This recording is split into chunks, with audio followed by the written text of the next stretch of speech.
Praise the Lord. இன்றைய ஜீவப்பம் மத்தேயு 12ஆம் அதிகாரம் 31, 32 வசனங்கள்.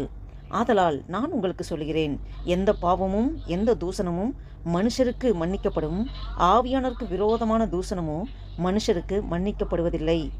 எவனாகிலும் மனுஷகுமாரனுக்கு விரோதமான வார்த்தை சொன்னால் அது அவனுக்கு மன்னிக்கப்படும். எவனாகிலும் பரிசுத்த ஆவிக்கு விரோதமாக பேசினால் அது இம்மையிலும் மறுமையிலும் அவனுக்கு மன்னிக்கப்படுவதில்லை. அல்லேலூயா. இதில் ஆண்டவர் இந்த வசனத்தின் மூலமாக நமக்கு உணர்த்துகிற முக்கியமான காரியம் உண்டு. ஆனால் இந்த வசனத்தை அநேகர் குழப்பிக் கொண்டே இருக்கிறார்கள், இந்த வசனத்துடைய ஆழம் தெரியாமல். பாவம் செய்யாத கிறிஸ்தவர்கள் கிடையவே கிடையாது. ஏதாவது ஒரு விதத்தில் நாம் பாவம் செய்திருக்கிறோம். அடுத்து இன்னும் என்ன இந்த வசனத்தை பார்த்து குழப்பிக் கொள்கிறாருன்னா, ட்ரினிட்டி, அந்த பிதா குமாரன் பரிசுத்த ஆவி, இதுக்குள்ளேயே அவங்க குழப்பி கொள்கிறாங்க. அது அவங்களுக்கு அந்த அறியாமையில் அது ஆண்டவர் இயேசுக்கு விரோதமாக பேசினா ஒன்றும் இல்லை, ஆனால் ஆவியானவருக்கு விரோதமாக பேசினா அந்த தூசணம் அது மனுஷருக்கு மன்னிக்கப்படுவதில்லை. அப்போ ஆண்டவர் இயேசு கிறிஸ்துவை விட ஆவியானவர் தான் பெரியவராக இருக்காங்க அப்படின்னு சொல்லி நிறையா குழப்பமான வசனம் அது அவங்க தவறுதலாக புரிஞ்சுக்கிறாங்க. ஆனால் என்ன இதில் முக்கியமான ஆழமாக ஆண்டவர் சொல்கிறாருங்கிறத அதை விட்டுருவாங்க. இப்போ பார்த்தா இஸ்ரேல் ஜனங்க நிறையா அவங்க ஆண்டவருக்கு பிரியமில்லாத காரியம் பண்ணாங்க. அந்த 10 கற்பனைகளை மீறி அநேக காரியங்கள், ஐடல் ஒர்ஷிப் பண்ணாங்க, பாவம் செய்தாங்க, விபச்சார வேசித்தனம், கொலை எல்லாமே செஞ்சாங்க. தாவீது விபச்சார அந்த பச்சைப்பால் இதில் வேசித்தனம் அந்த காரியங்கள் ஈடுபட்டு கொலைக்கு காரணமாகி இப்படி நிறையா தாவீதோடைய காரியங்கள். பேதுரு மறுதளித்து அதுக்கப்புறம் மனங்கசந்தான் அழுகுறது, அவன் ஆண்டவர் மறுதளிக்கிற மாதிரி அப்படி ஒரு சம்பவம். கொரிந்து பட்டணத்தில் பார்த்திங்கன்னா அவங்களாம் ஆண்டவருக்கு பிரியமில்லாத பரிசுத்த குலைச்சலான காரியங்கள் பண்ணதெல்லாம் பார்க்குறோம். அப்புறம் இன்னும் என்னன்னாக்க, நம்ம நல்லதுன்னு தெரிஞ்சு அது நன்மை செய்யாமல் இருந்தாலே அதுவே பாவம் அப்படின்னு சொல்லிலாம் பார்க்குறோம். அப்போ அந்த இஸ்ரேல் ஜனங்க, அந்த பரிசேயர்கள், இப்போ அந்த யூத ஜனங்க இயேசுவை அவங்க என்ன பண்ணுறாங்க, இயேசுவை அவர் தான் மேசியான்னு தெரியாமலே அவங்க அவங்கள ஏசப்பாவை கொடுமையை நடத்தி கடைசியில் சிலுவை வரைக்கும் கொண்டு போயிட்டாங்க. இப்போ இன்னும் பார்த்தீங்கன்னா, இன்னும் பெரிய பெரிய ப்ரீச்சர்ஸ், பெரிய பெரிய ஊழியக்காரங்க ஹீலிங் மினிஸ்ட்ரி பண்ணுவாங்க. ப்ராப்பர்சி, அந்நிய பாஷை, அற்புதம், இந்த மாதிரி நிறைய நடக்கும். அந்நிய பாஷையில் பேசுவாங்க. ஆவிக்குரிய திருச்சபைகள் இருக்குது. இப்போ ஆவியினாலே நிரப்பப்பட்டு அவங்க அந்நிய பாஷையில் பேசுகிறது, அவங்க அபிஷேகத்தை நிரம்புறது, இதெல்லாம் பார்க்கும்போது சில பேருக்கு அது கேலி கிண்டலாக இருக்கிற மாதிரி இது இருக்கும். என்னென்னமோ பண்ணுவாங்க, பொய்யான ஆவி இப்படி. அப்போ தேவ தூசரம் சொல்கிறாங்க, நீங்கள் ஆவியானக்கு விரோதமாக பேசுகிறீங்க, ஏதாவது ஒன்று அதை கிரிட்டிசைஸ் பண்ணால் ஆவியானக்கு விரோதமாக பேசுகிறீங்க, இந்த சவாசனத்தை சொல்லி காமிப்பாங்க. அப்போ சாத்தானும் கூட போலியான மிராக்கிள்ஸை நிறையா பண்ணுறான். இப்போ மோசே காலத்தில், அப்போவே ஆரம்பத்துலேருந்தே, இப்போ மோசே காலத்தில் பார்த்தீங்கன்னா அந்த கோலை அவர் கீழே போடும்போது அதுவும் சர்ப்பமாக மாறும். பில்லி சூனியம் பண்ணுறவனுங்க, மந்திரவாதம் பண்ணுறவங்களும் அவன் கோலை போடும்போது ஸ்னேக் மாறும். அடுத்து அவனுங்களும் அற்புதம் செய்வானுங்க, அடையாளம் செய்வானுங்க, எல்லாமே நடக்கும். ஏன் இப்போ சூனியம், மந்திரவாதம், குறி சொல்கிறது எல்லாமே இருக்குது.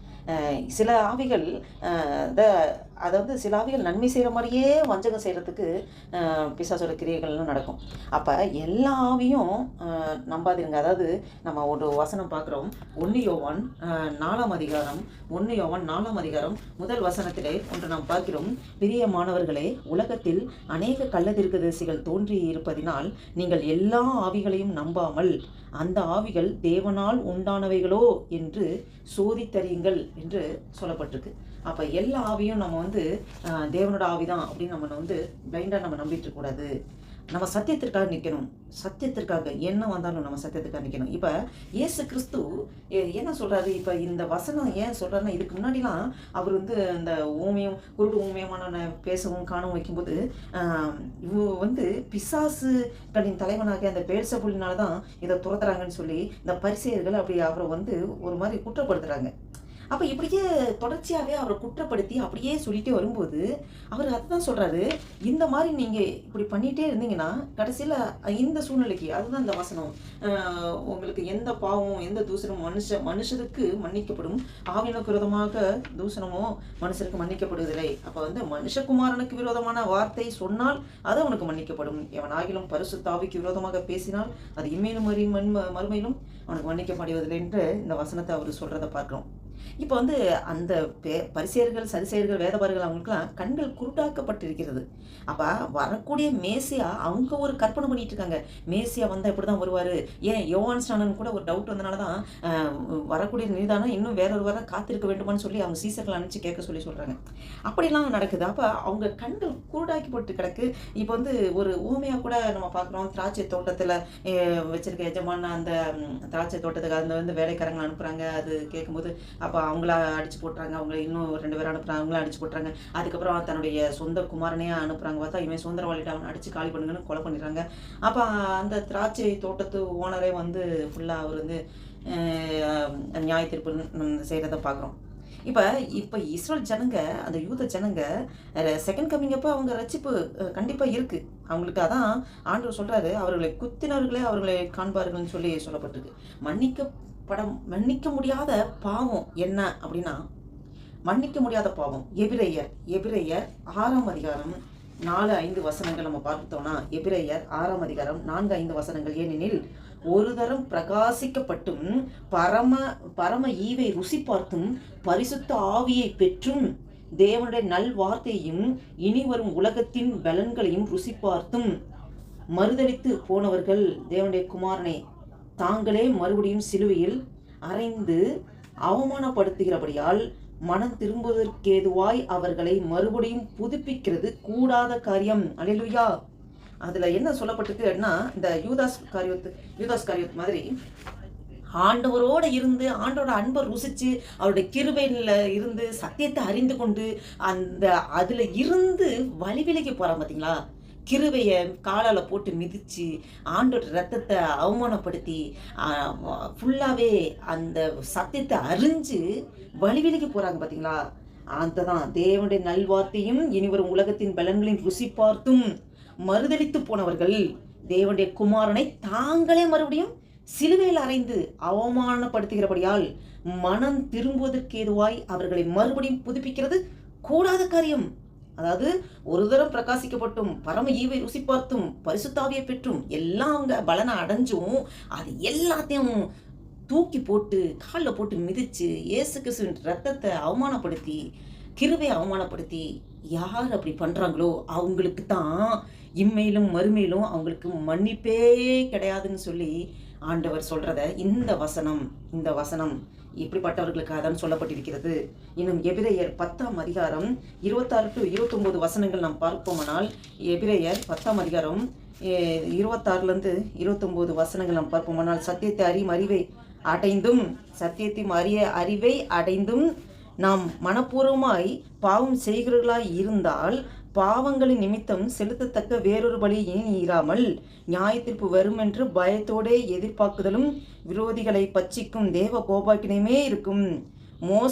மோசையினுடைய பிரமாணத்தை தள்ளுகிறவன் இரக்கம் பெறாமல் 2-3 சாட்சிகள் வாக்கினாலே சாகிறானே. தேவனுடைய குமாரனை காலின் கீழ் மிதித்து தன்னை பரிசுத்தம் செய்த உடன்படிக்கையின் இரத்தத்தை அசுத்தம் என்று எண்ணி கிருபையின் ஆவியை நிந்திக்கிறவன் எவ்வளவு கொடிதான ஆக்கினைக்கு பாத்திரவனாய் இருப்பான் என்பதை யோசித்து பாருங்கள். அல்லேலூயா.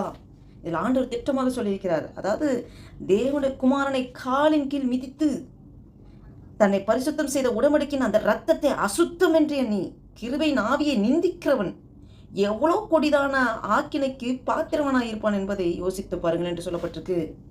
அதனால இந்த வசனத்துக்குரியவர்கள் இப்படிப்பட்டவர்கள் தான். இம்மையிலும் சரி மறுமையிலும் சரி அவர்களுக்கு மன்னிப்பே கிடைப்பதில்லை. இன்னும் 1 யோவான் 1ஆம் அதிகாரம்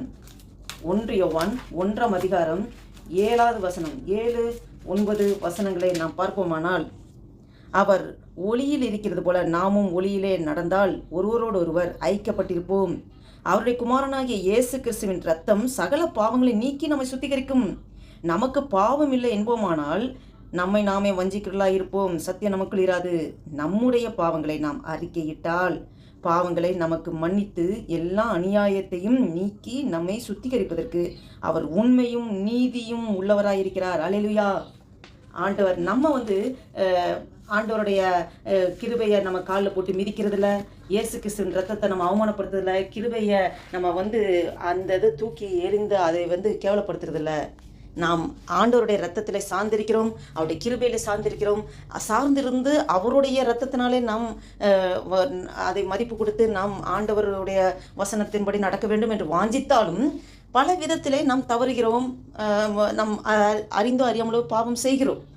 ஆனாலும் நாம் கிருபையின் மீது சார்ந்திருக்கிறோம், தேவகுமாரன் மீது சார்ந்திருக்கிறோம். அப்போ நம்ம இந்த பாவங்கள் நம்ம வாயில அறிக்கையிட்டால், பாவங்களை அறிக்கையிடும்போது அதற்கு மன்னிப்பு உண்டாகும். பாவங்களை அறிக்கையிடும்போது மன்னிப்பு கிடைக்கும். ஆண்டவர் அதை தான் சொல்கிறார். ஆனால் கிருபையை அறிந்து, சத்தியத்தை அறிந்து, அதிலிருந்து மறுதளித்து, அந்த கிருபையை விருதாவாக்கி தேவகுமாரனை காலின் கீழ் மிதித்து அந்த சிலுவையில் அவரையே திரும்பி சிலுவையில் அறையப்படுகிறார். அப்படி கொடிதான வழியிலே நடக்கிறவர்களுக்கு தான் இம்மேலும் மறுமேலும் மன்னிப்பு கிடையாது என்று ஆவியானோர் திட்டமாக இந்த வசனத்தின் மூலம் நம்மளோடு இடைப்படுகிறார். நாம் தேவனுடைய கிருபையை சார்ந்திருக்கிற ஜனங்கள், அவர் இரத்தத்தினாலே கழுவப்பட்ட ஜனங்கள். நாம் ஆண்டவரை முற்றிலும் முழுதுமாக சார்ந்து, ஆண்டவரே நான் ஆண்டவரே எனக்குள்ளே நீங்களே இருக்கீங்க, நீங்களே என்னை நடத்துறீங்க, நான் என்றோ சிலுவையில் அறையப்பட்டாயிற்று, கிறிஸ்து மகிமை நம்பிக்கையாக எனக்குள்ளே இருக்கிறீர், ஆண்டவரே நான் இப்போது பிழைத்திருக்கிறது, என்னில் அன்பு கூர்ந்து எனக்காக தம்மை தாமே ஒப்பு கொடுத்த தேவனுடைய குமாரனை பற்றும் விசுவாசத்தினாலே பிழைத்திருக்கிறேன், ஆண்டவரே நீரே எனக்குள்ளேருந்து வாழுங்கப்பா, என் சுயெல்லாம் சாம்பலாய் மாறட்டும் என்று நாம் அர்ப்பணித்து ஒப்பு கொடுப்போமா? ஜெபம் செய்வோம். அல்லேலூயா. நன்றி தகப்பனே, நன்றியோடு துதிக்கிறோம், ஸ்தோத்திரிக்கிறோம். நேற்றும் இன்றும் மாறாதவரை அன்பு நேச பரம தகப்பனே நன்றியோடு துதிக்கிறோம். ஆண்டவரே, இந்த ஜூன் மாதம் 23ஆம் தேதி 2024 வருஷத்தை காணும்படியாக எங்கள் ஜீவன் சுகம் பெலன் ஆரோக்கியத்தை தந்து நடத்தி வர தேவனே, அப்பா அந்த வேத வசந்தமனை பரிசுத்த ஆவியானவருக்கு விரோதமாக பேசினால் இம்மேலும் மறுமேலும் அவனுக்கு மன்னிப்பே கிடையாது என்று ஆண்டவரே சொன்ன கருத்தின் ஆழத்தை அப்பா ஆவியானவரே வேலையில் எங்களுக்கு வசனத்தின் மூலம் வெளிப்படுத்தினீர். ஆண்டவரே நன்றி அப்பா. ஆண்டவரே அப்பா, நாங்கள் தெரிந்தோ தெரியாமலோ செய்த எல்லா பாவ காரியங்களும் ஆண்டவரே உடைய ரத்தத்தினாலே கழுவி ஒரு சுத்திகரிங்கப்பா. எங்கள் வாயினாலே நாங்கள் அறிக்கை எடுக்கிற கர்த்தாவே. ஹல்லேலூயா. பாவங்களை அறிக்கையிட்டால் மனம் திரும்பி பாவங்களை அறிக்கையிட்டால் மன்னிப்பு கிடைக்கும் என்று சொல்லி ஆண்டவரே. ஹல்லேலூயா. நாங்கள் அறிக்கை செய்கிறவர்களாக, உண்மையே முழுதுமாக சார்ந்து கொள்கிறவர்களாக உடைய கிருபை பரிபூர்ணம் கிருபை எங்கள் மீது அப்பா காலைதோறும் உடைய கிருபைகள் புதிதாக இருக்கிறது என்று சொல்லி ஆண்டவரே உடைய புதிய கிருபை நாங்கள் நிரப்புங்கப்பா, வழி நடத்துங்கப்பா. ஆண்டவரே நீரே எங்களுக்குள்ளேருந்து நீர் ஆளுகை செய்கிறதுக்காக நன்றி செலுத்துகிறோம். இந்த வீடியோவை கேட்டுக்கொண்டிருக்க பார்த்து கொண்டிருக்க ஒவ்வொரு மீதும் உடைய பிரசனை இறங்கட்டும். நீர் அப்படியே செய்கிறதுக்காக நன்றி. இயேசு கிறிஸ்து நாமத்தினால ஜெபிக்கிறோம் ஜீவனுள்ள நல்ல பிதாவே. ஆமேன், ஆமேன்.